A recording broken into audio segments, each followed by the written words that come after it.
Assalamualaikum warahmatullahi wabarakatuh. Perkenalkan, saya Aisyah, NRP 21226027 dari kelas 3D4 Elektronika A. Jadi pada percobaan kali ini yaitu scheduler, di mana di sini bertujuan untuk kita agar memahami konsep dasar tentang scheduler yang menerapkan aturan pemrograman non-blocking.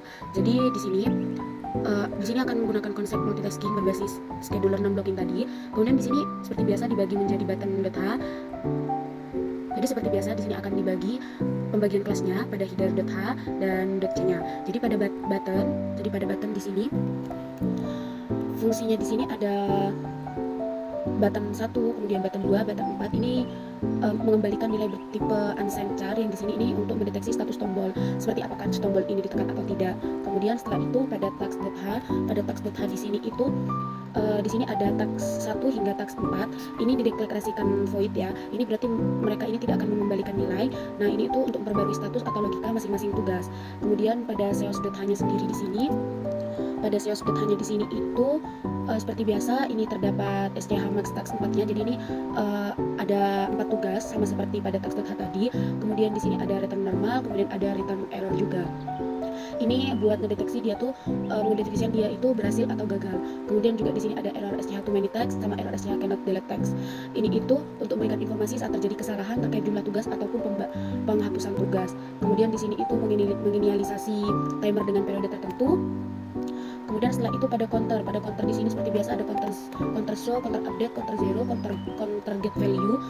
Di mana di sini itu seperti biasa counter show untuk menampilkan, counter update untuk memperbarui nilai counternya, counter zero-nya itu untuk mereset nilai counter ke 0. Sedangkan counter get value-nya untuk mendapatkan nilai saat ini dari counter. Kemudian pada kelas header.c di sini ada button. Nah, di button di sini itu di sini memiliki fungsi masing-masing dari button 1, kemudian button 2, button 3 hingga button 4, di mana di dalam setiap fungsinya itu terdapat debounce ya, yaitu untuk menghindari pembacaan tombol yang terdeteksi secara cepat dan berulang kali akibat getaran mekanis pada tombol saat ditekan. Nah, di sini ketika tombol ditekan, GPIO pin reset ini, nilai debounce digeser ke kiri. Ini nilai debounce akan digeser ke kiri dan bit terakhirnya akan diatur ke 1. Jika nilai debounce menjadi 0x03 yang berarti tombol sudah stabil atau dalam kondisi tekan, maka detected flag-nya diset ke 1. Kemudian setelah itu pada task.c-nya di sini, itu akan mengimplementasikan 3 tugas.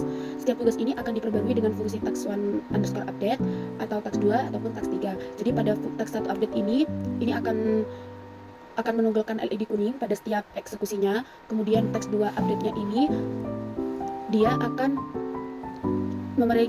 untuk memeriksa status tombolnya ya. Jika tombol 1 ditekan, maka fungsi counter update-nya akan dijalankan untuk memperbarui nilai penghitungnya.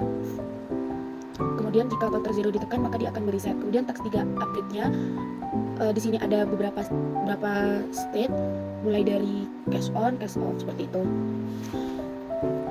Ini itu akan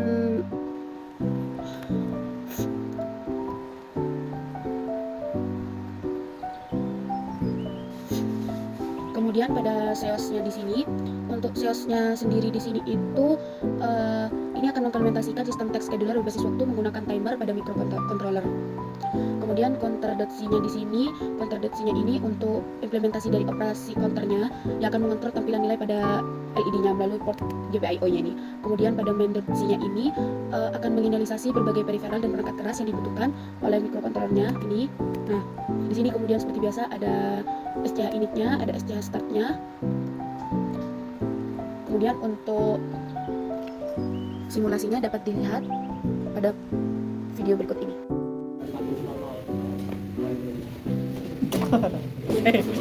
Ramadan wis rane gini. Ning kono. Iya, wis rane kono Jan. Iya, traweh. Mame les bolu gak ono iki.